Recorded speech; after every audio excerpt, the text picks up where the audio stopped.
السلام علیکم ورحمۃ اللہ وبرکاتہ، نحمدہ ونصلی علی رسولہ الکریم۔ ناظرین کرام، دیکھیں، غیر مقلد کا ہم رد کر رہے ہوتے ہیں۔ غیر مقلدین اپنے اعتبار سے لوگوں کو یہ ذہن دیتے ہیں کہ بھئی ہم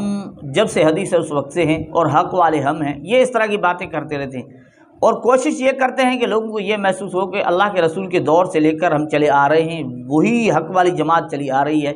باقی رائے راست پر نہیں ہے، چاہے وہ ائمہ مجتہدین ہوں جو بھی ہوں۔ غیر مقلدین کا کہنا یہ ہے۔ آج ہم آپ کی خدمت میں یہ سمجھانا چاہتے ہیں کہ یہ غیر مقلدین ہیں کب سے، کیا یہ اللہ کے رسول کے دور سے چلے آ رہے ہیں یا بعد کی پیداوار ہیں؟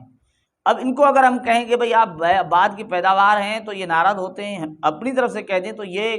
شاید کہیں گے بھئی آپ کی بات کی کیا حیثیت ہے، آپ کو بھی یہ بات اتنی بڑی اہم نہیں لگے گی بھئی ہمیں بیٹھ کر یہاں کہہ دوں کہ غیر مقلدین اس وقت سے شروع ہوئے ہیں، بعد کی پیداوار ہیں، فلاں ان کا جو ہے ان کے فلاں نے ابتدا کی ہے، یہ وہ جو میں کہوں گا شاید آپ کو بھی اچھا نہیں لگا، لیکن ایک بہت بڑی شہادت آپ کی خدمت پیش کرنے والا ہوں۔ وہ شہادت کوئی معمولی نہیں بلکہ دارالعلوم دیوبند کی طرف سے شہادت ہے اس چیز کی کہ غیر مقلدین کب سے شروع ہوئے ہیں، غیر مقلدین کی ابتدا کب ہوئی ہے، دارالعلوم دیوبند کی شہادت۔ دارالعلوم دیوبند سے یہ پوچھا گیا ہے، دارالعلوم دیوبند والوں سے یہ پوچھا گیا کہ غیر مقلدین کب سے شروع ہوئے، ان کی ابتدا کب ہوئی ہے، اس کے جواب میں جو کہا وہ ہم آپ کی خدمت میں پیش کرتے ہیں۔ تو یہ ایک قابل اعتبار بات ہے، معتبر بات ہے دارالعلوم دیوبند کی۔ اس سے ہمیں یہ پتہ چل جائے گا کہ یہ غیر مقلد جو کہتے ہیں ہم چلے آ رہے ہیں ابتدا سے، جب سے حدیث ہے اس وقت سے ہے، اس چیز کا پتہ چل جائے گا، اور پھر یہ ایسی چیز ہم خود بھی سمجھیں اور اوروں کو بھی سمجھائیں تاکہ ہمیں بات سمجھ میں آئے اور بھی اس چیز سے ہوشیار ہو جائیں۔ تو دارالعلوم دیوبند نے کیا کہا ہے، لیکن دارالعلوم دیوبند سے جب یہ پوچھا گیا، اس کے جواب میں لکھا کہ سید احمد شہید کے قافلہ میں مولوی عبدالحق بنارسی نام کا ایک شخص تھا۔ کون سا شخص؟ مولوی عبدالحق بنارسی نام کا ایک شخص تھا جو غیر مقلد کا مزاج رکھتا تھا۔ اب وہ غیر مقلد کا مزاج رکھتا تھا کون؟ مولوی عبدالحق بنارسی، اور ائمہ مجتہدین پر سب و شتم کرتا تھا۔ اب دیکھیں بھئی ان کی شروعات ہی ائمہ مجتہدین پر بدزبانی ہے، اور ائمہ مجتہدین پر سب و شتم کرتا تھا، تبھی تو ہر غیر مقلدین جناب شروعات ان کا انداز یہ ہوتا ہے۔ اسی نے سب سے پہلے ہندوستان میں، وہ ہندوستان جو ابھی تک تقسیم نہیں ہوا تھا، یعنی انڈو پاک ساتھ تھے، پاکستان اور انڈیا ساتھ تھے،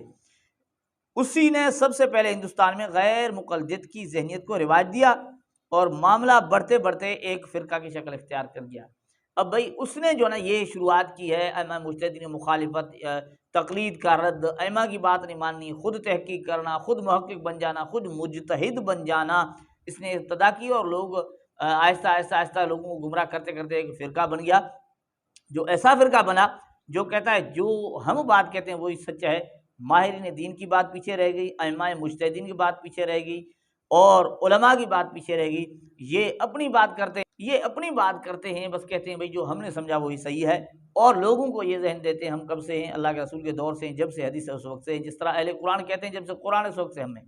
اور جماعت المسلمین والے بھی یہی کہتے ہیں نا کہ بھئی وہ سماکم المسلمین، ہمارا نام ہی اللہ نے رکھا ہے۔ تو یہ بھی اس طرح کا ایک دھوکہ ہے جو ہم آپ کو بتانا چاہتے ہیں کہ دارالعلوم دیوبند کی بھی شہادت ہے کہ یہ بات کی پیداوار ہے۔ اللہ جل جلالہ ہمیں ان کی حقیقت کو سمجھنے کی توفیق۔ یہ ہے حقیقت۔